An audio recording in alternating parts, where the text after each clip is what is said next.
there's so many things that are coming that I can't even put it into words, but so many things that are coming that we get to prepare for. And it's cool because you may not know details, but because we believe, or because we've seen something, we're arranging the way we do life because I know what's ahead. I know what the future has. I don't know details altogether, but I know what's in the future, and so I'm looking at all the things that are happening, and even the things that have not worked. If you look in your life at the things that have not worked or the things that are not working, you can look at some of those things and think, I'm really glad that it happened that way, because had it not have happened that way, it wouldn't have pushed me into something else.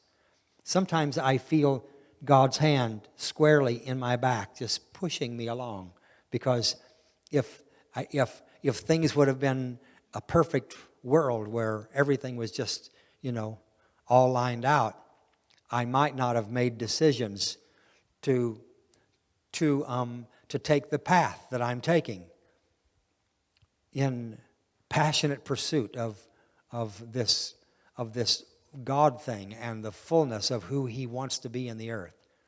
And it's really fun to see what's happening, and I think it's really important that I live in such a way that I can be effective in countering every negative or every influence that's coming from the enemy. I can actually counter that, and my greatest weapon is not casting the devil out. My greatest weapon is being able to use the fruits of the Spirit and take exactly opposite of what the enemy wants to do and use the fruit of the Spirit and counter those things. That's why He tells us things like perfect love cast out fear. So when you see that people are filled with fear, what can you do? The first thing you do is you begin to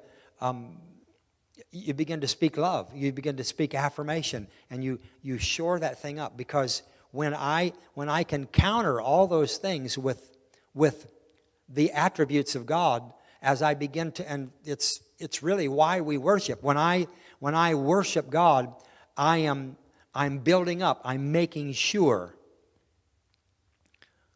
And when I say make sure, it's not that it's not sure. It's just that it needs to be firm in you. And when I worship, it literally begins to change and turn my heart so that I then can actually take on His nature. And my battles and the things that I'm fighting, the things that are opposing what I think that needs to happen, what needs to go on, the things that are opposing that really begin to crumble, because I'm taking everything that the enemy is doing, and I'm turning it and working in the opposite spirit. So when people are filled with fear, I bring on them love, and I share them. I share with them love. I love them. I give that to them, and it literally disarms everything that the enemy wants to do. In Scripture, over and over again, I see I'm arranging my heart, and I have to do this. I have to be purposeful in doing it. I arrange my heart so I turn myself toward God in everything that's going on, in everything, whatever's happening, whether I'm having a good day or a bad day, if everything is going well or it's not going well. I can aim my heart at His goodness, and it begins to dismantle. And it's not that everything starts to go perfectly then, but it begins to take away the power or the sting of what's not working, because I focus on who he is and his nature. So that being said, I want to read here in Colossians chapter 1, and I'll start with verse 13. Who hath delivered us from the power of darkness and translated us, or transferred us, into the kingdom of his dear Son. This is what God has done for us. Not like it's not like it's coming in the future, but it's happening right now. It's both now and in the future. So it's not only has it happened already, but it's also happening. I don't know if that makes sense, but it's in the present and it's also in the future, and it's happening at the same time. So I'm watch how this works. I'm saved, I've been born again, right? And I'm being saved or being born again. It freaks people out when you say, I got born again. Because we are constantly in this spot where I'm moving from being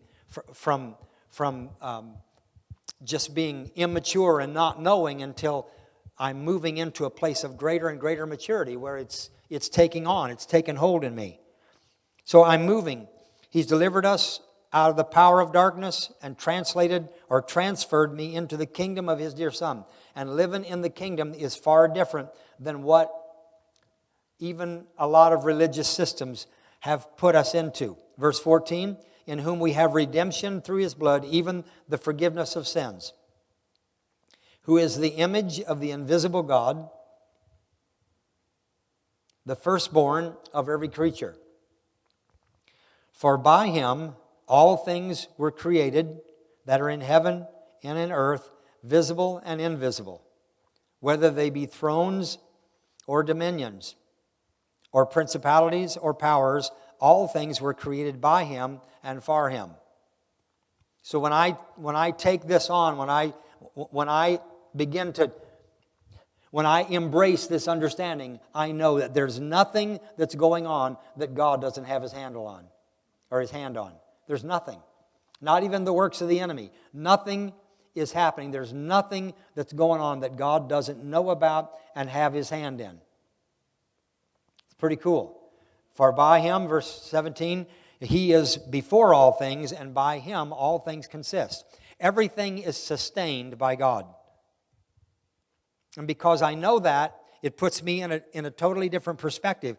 In other words, I'm gonna walk. Watch with me what happens whenever something is going on that you don't know about. I'll just give you an example. If you have a health issue that's going on inside of you and you don't know what's going on, you don't know what's happening. I've noticed that the thing that, sometimes I'll have, an ache or a pain or something happens. Just even yesterday, I was working in a really tight spot and I had to slide in this really tight spot, and I didn't have much trouble sliding in there, but I had big problems getting out. And all I could think of, and not all I could think of, but these thoughts were rapidly going through my mind. Like, and to get out, I had to tense up my muscles to get out. And when you tense up your muscles, I've got, I know it's still surprising, but I had muscles in my stomach and I couldn't get out of this spot and I was stuck. And so I just stopped for a minute and I was telling myself, just relax. You're going to be okay. I was thinking, I can't get to my phone. I can't even get to my phone. I can't call anybody. I'm stuck. I'm stuck in this spot. Just relax. Be at peace. And I'm going through this. But it happens when you have a health issue. Something's going on inside your body and you don't know what's going on and you're thinking, am I going to die? Is this it? Come on, you know what I'm talking about. You don't know. You don't know what's happening. And fear overtakes you. And oftentimes we get swept into a frame of mind that completely wipes us out. And it can happen just in a moment. We'll get taken away. If you've ever been even in It doesn't even necessarily have to be a near-death situation, but if you can you can be laughing and having a great time, and somebody can call, or you can get a whiff of bad news, and all of a sudden you feel nauseated, you feel sick to your stomach. And you were just thinking about eating. You were just thinking about going out to eat, and now all of a sudden it's like, no, I couldn't even think about eating. I'm not there. No, thank you. I'm done. And it's because we get swept into this world of despair so quickly, because not because of what we know is the truth, but it's because of what we don't know. And when I watch this happen it's not just happen with me, but I watch it happen with other people. We get moved into this. It's like our whole world stops, and we become immobile. We can't even function because I'm afraid, and I'm afraid of what I don't even know. And I have to be taken back to a place of faith that says that God knows, and not only does He know, but in Him everything consists. And my responsibility is to put myself right in His hands and say, Lord, you not only know what's going on, but you also have me in your hands. And my best posture is to put myself in you and to say, whatever is happening here, you are going to get the most out of it, because I'm going to aim my heart at the right thing. I'm going to trust in you. I'm going to believe that you are going to work this thing out, and you're going to get lots and lots of good out of this. So even if you're going through things and you failed, or it's not working like you wanted to, and you have heart longings that are not being satisfied, God knows what's going on, and His desire for you is to lean into Him. He is before all things, and by Him all things are held together. He is the head of the body, the church, who is the beginning, the firstborn from the dead, that in all things He might have the preeminence. In everything He would have the preeminence, or He has the upper hand. For it pleased the Father that in Him should all fullness dwell, and having made peace through the blood of His cross, by Him to reconcile all things unto Himself. I don't want you to freak out. If you've been doing this thing for a while, this could really freak you out. The Bible says here that He made peace through the blood of His cross. What that means is that He paid the price on the cross. For what? To reconcile all things unto Himself. And so, and I know I have to do this. I'm leading you. I confess I'm leading you. But do you know that Jesus reconciled everything when He went to the cross and paid the price? Now you're afraid of me. He reconciled everything. The problem is that some people have still not been redeemed because they don't know and because they haven't made the confession. When you were yet in your sins, did Jesus die for you? What did He do for you when you were in your sins and He died for you? He reconciled you to God. Even before you made the confession. But when you made the confession, the cool thing is, when you made the confession, you then were brought into redemption. So everybody's been reconciled, not everybody's been redeemed. They're just waiting for them to be contacted. It's like getting a credit card in the mail. Every credit card that you ever get in the mail, it says, if you just go try to use that credit card, what's going to happen? Denied. Won't work. What do you have to do first? You have to activate it. You have to contact the principal, or you have to contact the one who issued that card, so you can verify all the information and you get it right, and then it's available to be used. It reminds me of a guy that I know. He Just a few years ago, he went through bankruptcy and foreclosure and all kinds of stuff. And he just last couple of weeks he got a credit card in the mail. And he said, I don't even know how it came. He got a credit card in the mail. And so he called up and found out he had $2,400 in credit on this credit card. Within 2 or 3 days, I noticed all kinds of new stuff that he had. And I was like, oh. He contacted the principal, got the card activated, and went right to spending money that he didn't have. Oh, well. The point here is that there are a lot of benefits to having a card.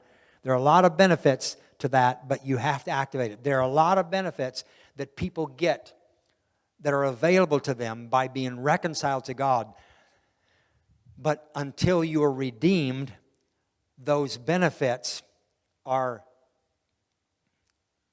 limited or even non-existent. Does it mean that Jesus paid the price? Yes, he paid the price, but people still don't have it yet. So our job is, and we'll find out here what our job is to bring people into this knowledge. Having made peace through the blood of his cross, by him to reconcile all things to himself. By him, I say, whether they be things in earth or things in heaven. And you that were sometimes alienated, you were distanced by things that were happening in the world, and enemies in your mind by wicked works, yet now hath he reconciled in the body of his flesh through death, to present you holy and unblameable and unreprovable in his sight. That's an awesome, awesome way to see it. That right now, you and I are unblameable and holy before him in his sight. Why? Because of what? Because of the price that he paid. Funny thing is that the whole world needs to know that they are reconciled. They've been reconciled to God. The whole world. The whole world needs to know that. And when you share that with them and you bring them into it, then what we do is we bring them into this place called redemption, where they have contacted the one who gave them this reconciliation, and they bring them into this glorious place of fellowship and relationship with God, where they get to have all the benefits. Verse 22, in the body of his flesh through death, to present you holy and unblameable and unreprovable in his sight. If you continue in the faith, grounded and settled, and be not moved away from the gospel.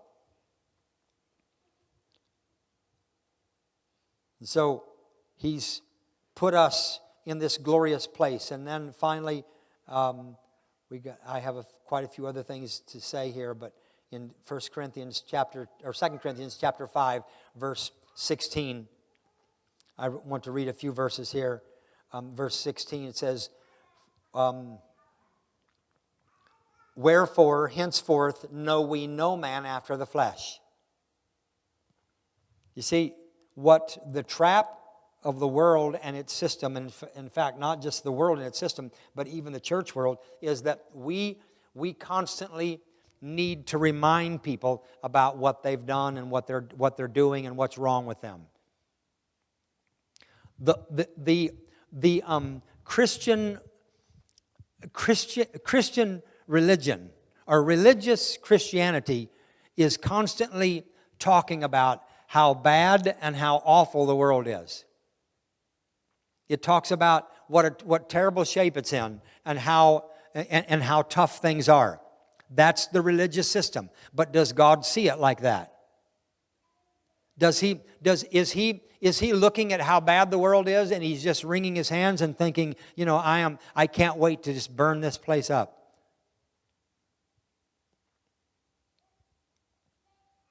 I'm going to help you with the answer. No, he's not. He's not thinking that. You know why? Because he doesn't think like you. He's not an evangelical. He's not thinking like that because his heart is so satisfied, the Father's heart is so satisfied with the finished work that Jesus did on the cross, that there is nothing that can take him away from that. And I'm telling you that when we understand that we as a church, and when I say church, I don't mean like this group of people, but it might help us to think of it just like that for a while. But when we as a community, as a church, understand that we are a redeemed, the church is a redeemed community in a reconciled society.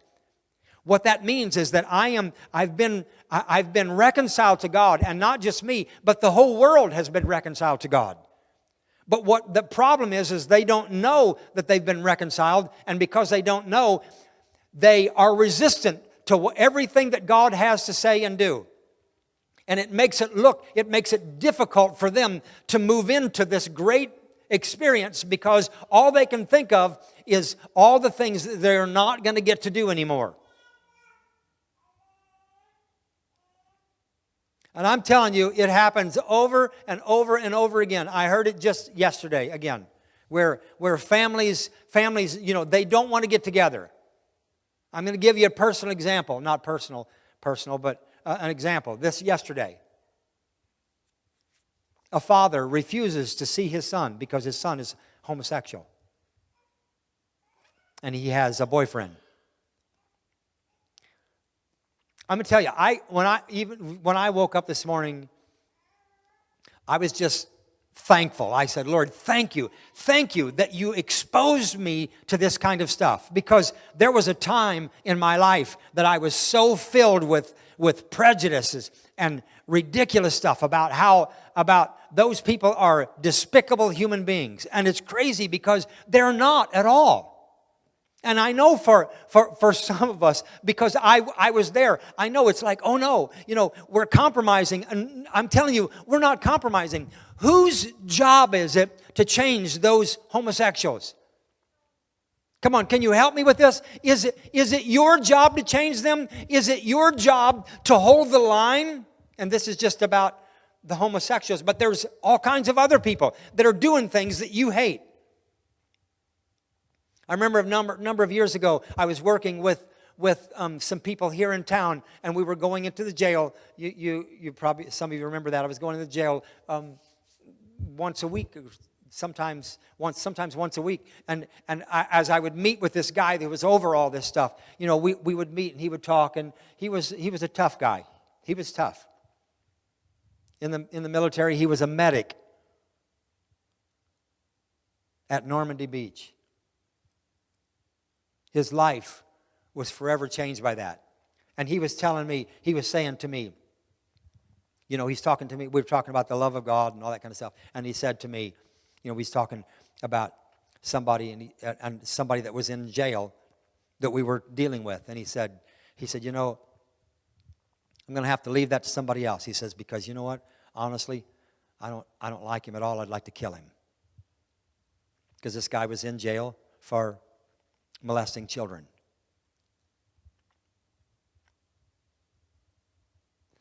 I don't want to keep going to this, but I'm telling you that there's something that God's doing. There's something that's changing, and He is going to expose you to things, because His desire is for you and I to accurately represent Him in the earth. And I'm telling you that God's desire is not that we just excuse it and say it doesn't matter, but for us to genuinely love people that we have a hard time with. It's very difficult for people to see what God's like if you pass judgment on them and you decide because of what they've done, and you've decided that what you did, it's not near as bad as what they did. And honestly, God's desire, His desire is so much toward people. And He's going to take all the stuff that's happening.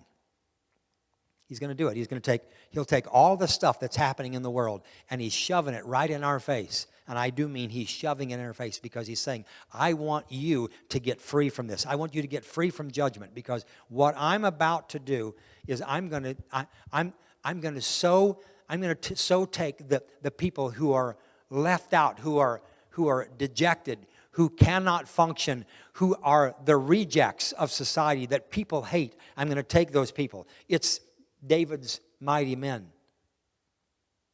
Those who can't pay their bills, who can't take care of stuff, who can't do life. And God is going to so powerfully raise these people up. It's so exciting to see. And even when I embrace that thought, I recognize that our great privilege, it's not even like it's a responsibility, but my great privilege is to pour my heart toward people, anybody that I come in contact with, just to give it to them, just to give them love, give them encouragement, and to do whatever I need to do to speak life to them and to give them hope. Because when I do that, I accurately represent the heart of God, because He reconciled the world to Himself. And in verse 16, it says, "Wherefore, henceforth, know we no man after the flesh." And I talked about this a little bit Wednesday night, but we don't know people after the flesh anymore. You know what that means? It means that even when I'm looking at people in the world, I don't see them after the flesh. I don't see what all they're doing wrong. I see the God in them. I see this newly reconciled person.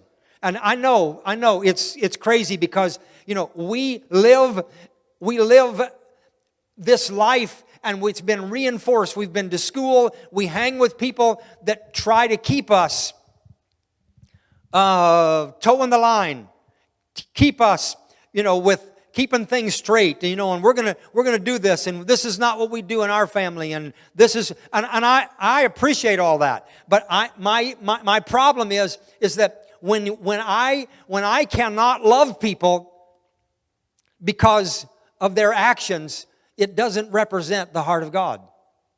God has no problem whatsoever of loving everyone in spite of what they've done or what they've been or what they're currently doing.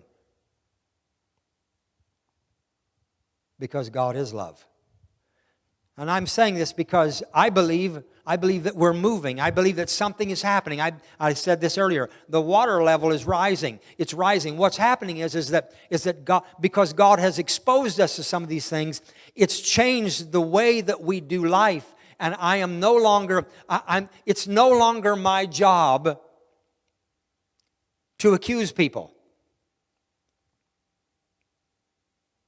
In fact, that's the other guy's job. He's the accuser.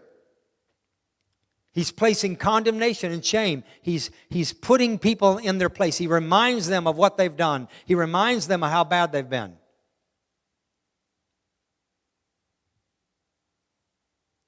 I had a guy recently, in fact, it was just this week. He calls me and he says, we have invested in him, done so many things for him, and just over and over and over again.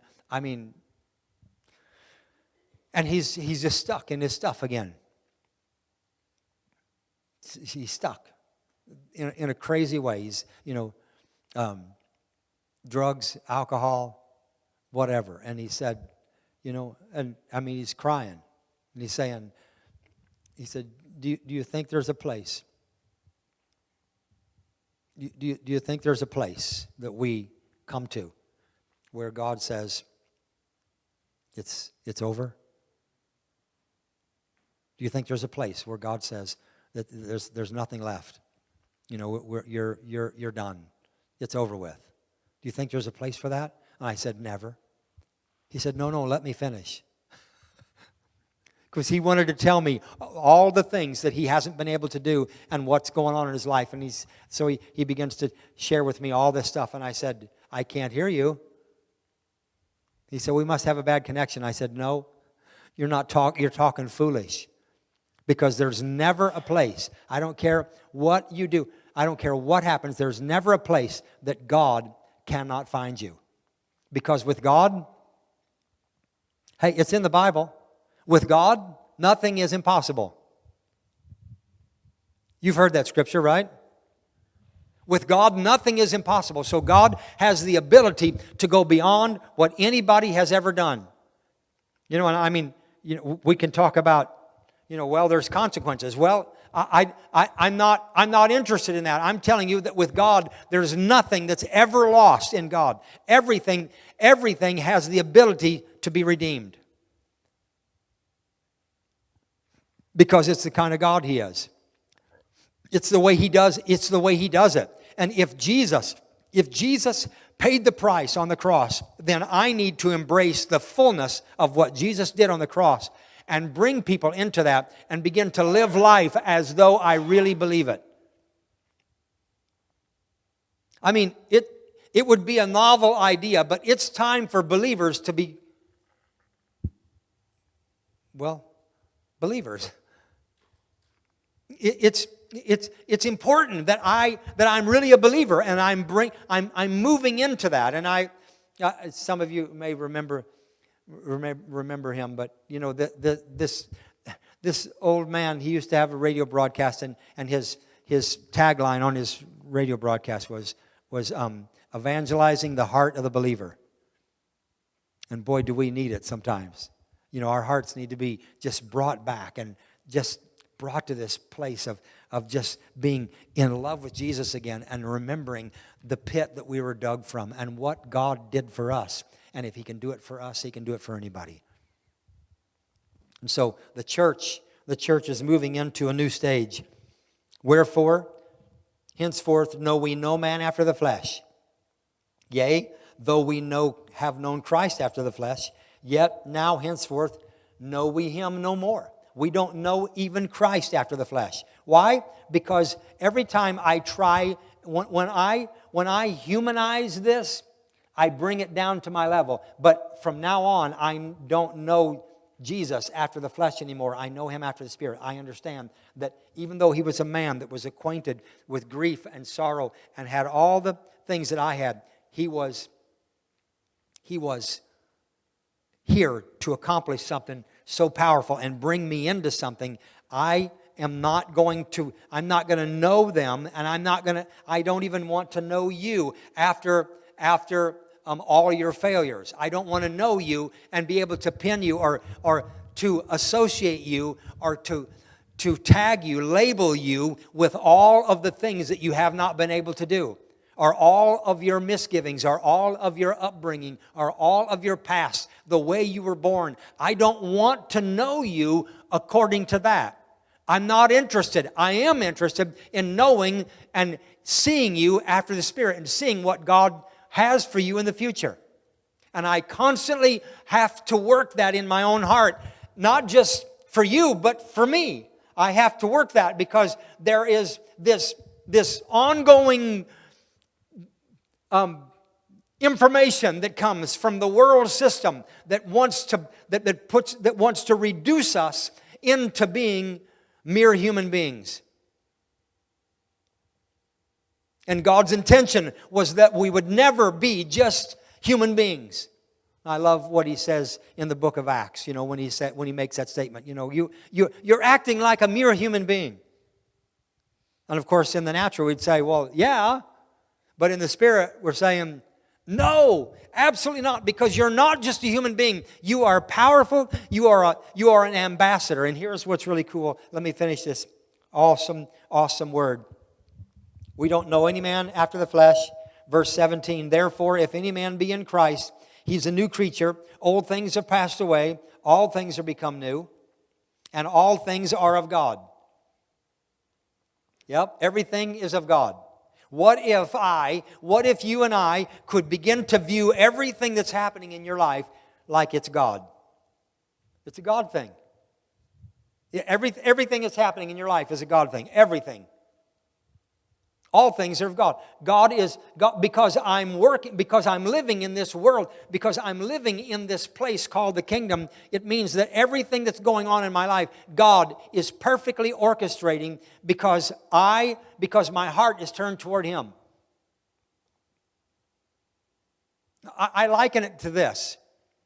When a man and a woman get together and they get married, it's funny how all that works because you could be a lot of things right now besides who you are. because of who you married?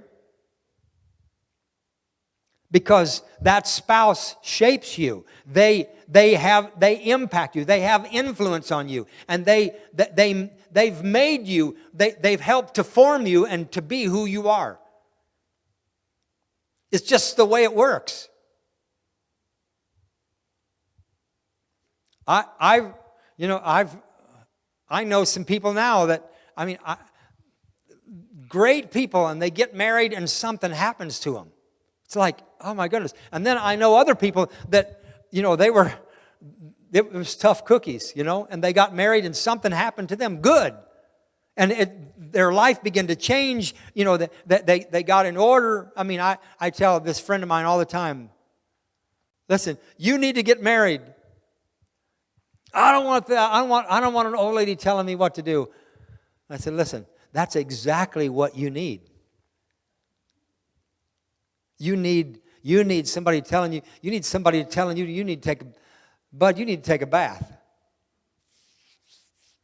And it's shaping us. And this is what God is really, He's doing with us because of my association with Him, because of who He is. It's turning me into, and I'm not just like, it didn't just like happen like snapping the finger, but I am changed, and I am being changed by Him every day because my heart is turned toward Him.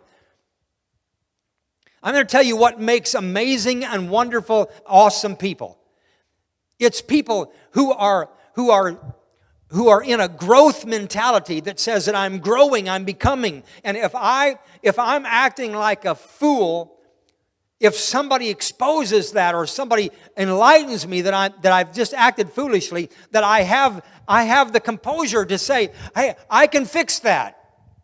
I can grow. I can be that. Now, if you want to talk about my looks, I'm sorry, you're going to have to deal with that. But if my attitude is awesome because it can change, my heart is turned toward Him, and I'm moving, and I'm growing because I have been brought into something awesome, and I am going to end up. This sounds bragging probably, but I'm going to end up pretty close to perfect. I'm supposed to. You know me 5 years ago? Wow. You know what I mean. You've met people. You see them again later, and they've gotten grouchy, bitter. Just whatever. Everything just eats at them, My wife, my lovely wife, hit a chord with me this morning. We have kids who love to get dogs and then get tired of them and give them to us. And I thought, how lovely it would be if we get to choose a dog that we'd like to have instead of having them choose a dog and change their mind and we inherited. We've got all these adopted pets, because they get rid of them. And so it just struck a chord with me. And then I've got a witness now. Katie is there and Lucy, and we're talking this morning, and it hit a chord with me, and I thought, after they called me on it, I thought, wow, back up here. Back up. It's not a big deal. So we might be getting another dog. Pray for me. The issue is that I want to be formidable. I want to change. I want my heart. If I'm caught in that, because I want to be incredibly consistent. The awesome thing is that when you're in a family and you don't act Christ-like, that you get another chance because they can't get away from you. When you're in the world and you don't act Christ-like, sometimes they're not going to forgive you. But we get to be here and we get to practice, and that's what this community right here is all about, is that we're reinforcing. We come together, we reinforce, we build up, we encourage one another, and we're going to show each other what it's like. The way that we demonstrate the love of God is by the way that we love each other. You can get out of this relationship. You could divorce me if you want to. The problem is with most divorce is you divorce that and you get into something that's just as divorceable. Yeah, I mean, they move from one to another, to another, to another. And the problem is that everywhere you go, the same problem is following you. It's because everywhere you go, you're still there. Here it is, verse 18. All things are of God, who hath reconciled us to himself by Jesus Christ, and has given to us the ministry of reconciliation. You know what your ministry is? Your ministry is to expose people to the fact that they've been reconciled to God. Hey, you've been reconciled to God. You need to accept that. You need to buy into that and get into redemption. But while you're making that decision, let me show you how awesome and how cool and how wonderful God is. Let's get your body healed. Let's get your mind set free. Let's get you freed up here, because this is who God is. It's not dependent on how good you are. It's what God wants to do for you and what He has already done for you. Then verse 20 says, now then we are ambassadors for Christ. We are ambassadors for Christ. To be an ambassador is such an awesome thing, because it really means that I am a representation of who He is. If I am an ambassador for Christ, then this community, and you can say it and you can think of it like this: if I am an ambassador for Christ, then my home, or this church, this community right here, is an embassy. I'm an embassy. When people want to be free, when people want to, when they need an asylum, they run to an embassy. Because we are a place where Jesus is represented day in and day out. And because I'm an ambassador, and because heaven hasn't any limits, because heaven is full of whole and free people, because heaven is not a storage facility, because heaven is full of joy, because it is, then I am representing that. I am an ambassador for heaven.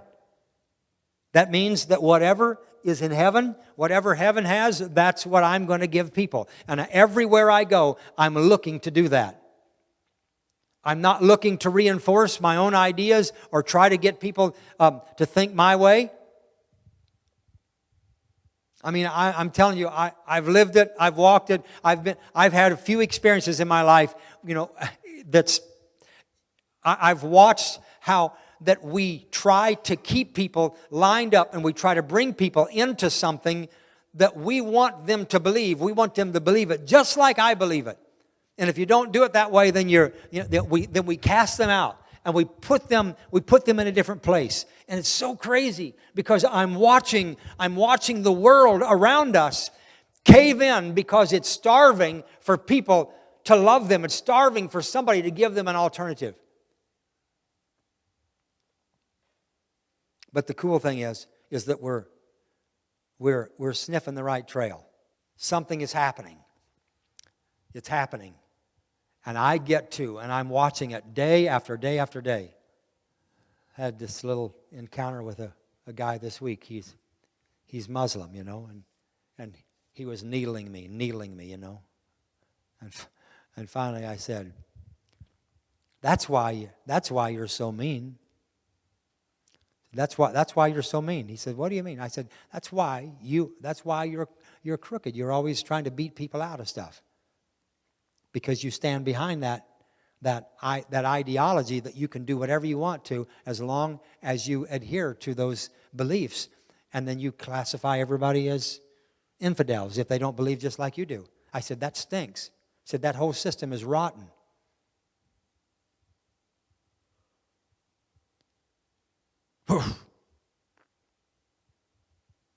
You don't know. I said, I know because I'm watching you, and it doesn't work. You're not happy. You're not free. and you're dishonest. You don't even like you. Oh. I said, it's time you get free, dude. Come out of that stuff. Get free. Get whole. Hey. You know, I mean, it was, and you know, I don't normally act like that, but I was just in that spot again, you know, where I was like, you know, and he was pushing me, and it's like, hey, come out. The unfortunate thing is that Muslims are not much different than most Christians. Ow. Because we're not very free, most of us either. We're, you know, and we're stuck. And well, all we want to do is get people to convert to Christianity, make a confession, and then still live and have a bad attitude. Hey, I love you, but God's calling us to a much higher standard. We are coming of age. And this thing is working.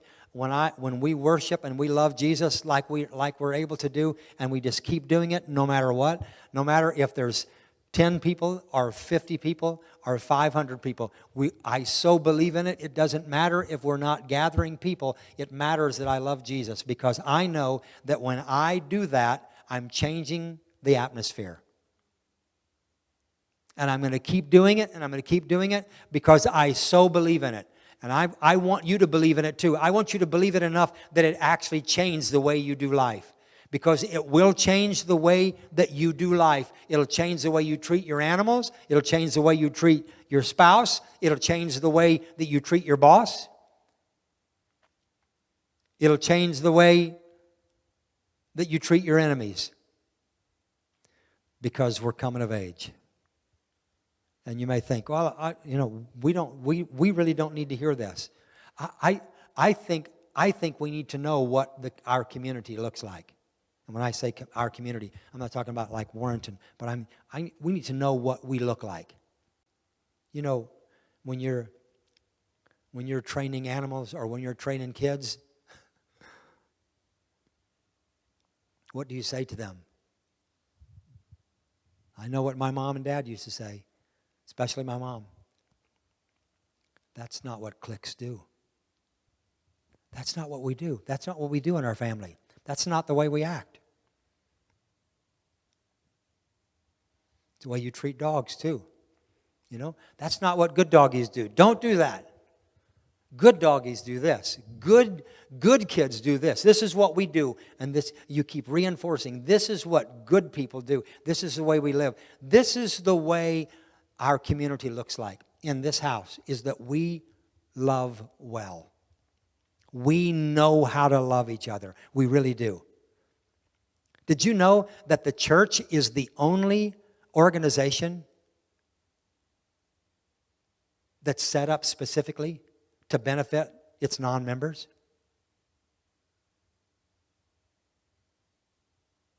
Can I say that again? The church is the only organization that's set up for the benefit of its non-members. We are here for non-members, right? We're here for people who are not here. We're here for people that don't even know or don't even like us, but we're set up and we are strictly here for the benefit of those people who don't know Jesus yet. Pretty cool, right? So instead of us being cozy with just us and we don't want to bring anybody else in the group, or or we're uncomfortable if somebody comes in that doesn't look like us. You know, they're not dressed like us. They have this or they have that and they're acting. Hey, cool. Bring them in. This is awesome. This is what we get to do. We get to love them. We get to love them. We get to love them. He's bringing us into something so awesome. So awesome. And I think that when we're able to bring people into a life of fullness, and we're looking for a way to bring people into covenant, and looking for a way to bring people into a collective, in connecting with other folks by showing them how much we really love. Not because they come to church here, but because we really love them. It just doesn't matter. what other people are doing should not weaken what's going on inside of me. It only reinforces that they really need what we have. It's kind of goofy, you know, when we go out and try to get people to come to Jesus. Fullness of joy. Ooh, you know, we're not happy. We're not free ourselves. But we're moving into it. God's just exposed us. He's just raising the water level again today, raising up a little more, until we're going to be you're going to all have to become Baptist. Because it's going to be enough water to swim in. We have been created to be powerful people that are life-changing, that are affecting our community. And I understand. I'm not there yet either. But we're going to go together. I love all the stuff that God's doing. I love that. And every day, if it's once, it's 10 times a day, I'm saying, Lord, give us wisdom on how we can affect our community. How can we do it? I want to know how we can put the outlet mall to use for the kingdom. That's what I want to know. I want to know how we can do it. I want to know what we can do. I want God thoughts that's going to bring us into fullness. I want to know what we can do that's going to so impact our community that homelessness and joblessness is not even known in this community. That's what I want. I want to know that the family services system in this community is not broken. You know, the ones who take kids out of homes because parents are not doing what they need to do, that system is so broken. And I'm praying that God's going to give us wisdom and ideas on how we can have our own system to bring people out of that so that we can restore people to wholeness. We can do this. Yep. So, Father, I thank you now. I thank you that you're bringing us into something greater. And Lord, I ask that whatever has not been, whatever we've been stuck in, Lord, that you would miraculously lift us out of the mess, that you would invade our world, that you would put detour signs up where the known paths have been and take us in a different direction so that we can see you, we can hear you, and we know what's happening in your world. Expose us, Lord, to more of who you are. And we thank you that you paid the price. You satisfied all judgment on the cross. And now, Lord, even this week, in a dream, in a vision, come in our world. Break into our world and forever change us. Lord, I just ask even now that because of people's choice, we're sitting together in this room. Lord, I ask you to apprehend every heart. Apprehend our hearts so that we're not satisfied with just breathing air and existing. But give us answers in Jesus' name. Amen.